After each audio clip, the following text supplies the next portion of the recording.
Friends, kali ini saya akan menjawab pertanyaan dari banyak Friends tentang hipertensi.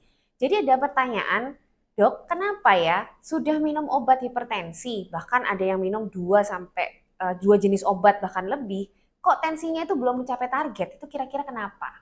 Ada beberapa hal yang harus dievaluasi oleh Friends. Yang pertama, apakah gaya hidup kalian sudah benar? Jadi gaya hidup ini terkait pola makan ya. Pola makan itu biasanya kalau terkait hipertensi, apakah konsumsi sayur dan buahnya sudah baik, sudah cukup? Lalu apakah konsumsi garamnya juga sudah dikurangi? Karena pada pasien hipertensi itu rekomendasinya adalah mengurangi konsumsi garam hingga kurang dari 6 gram per hari atau konsumsi natrium atau sodium itu kurang dari 1,5 gram per hari.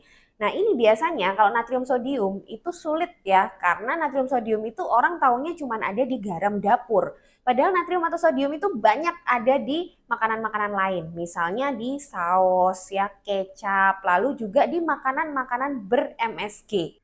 Selain pola makan, yang kedua apakah olahraganya udah rutin nih dilakukan. Jadi olahraga yang rutin ini rekomendasinya antara 150 menit per minggu. Ini bisa dibagi 3-5 kali ya dalam seminggu untuk melakukan olahraga. Olahraganya apa aja?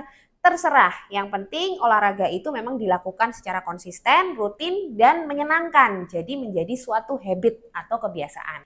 Gaya hidup berikutnya yang harus kalian evaluasi adalah apakah masih merokok. Lalu apakah sudah bisa mengelola stres psikis dengan baik? Karena semua gaya hidup itu sangat berhubungan dengan pengelolaan tensi. Dan juga jangan lupa apakah sudah cukup tidur dan cukup istirahat nih Friends. Karena kalau belum cukup tidur, masih sering begadang, kurang tidur, ini pun akan bisa mempengaruhi pengendalian tensi. Setelah mengevaluasi gaya hidup, yang kedua harus kalian lakukan adalah mengevaluasi obatnya itu sendiri. Apakah obat tersebut sudah diminum secara rutin sesuai petunjuk dokter? Apakah tidak bolong-bolong, tidak lompat-lompat hari? Apakah betul sudah rutin diminum? Itu yang kedua yang harus kalian evaluasi. Dan yang ketiga, setelah gaya hidup dievaluasi, obat-obatan dievaluasi, yang ketiga ini harus dievaluasi apakah ada penyebab hipertensi sekunder lainnya.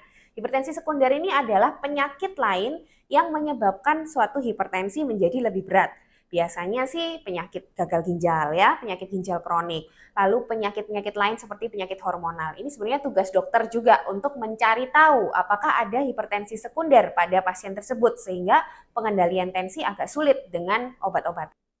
Oke Friends, saya kira sudah jelas jawaban saya mengenai pertanyaan tadi. Jangan lupa selalu mengevaluasi apa saja yang sudah kalian lakukan apabila memang pengobatan itu dirasa belum bisa mencapai target. Dan jangan lupa selalu konsultasikan ke dokter. See you next video.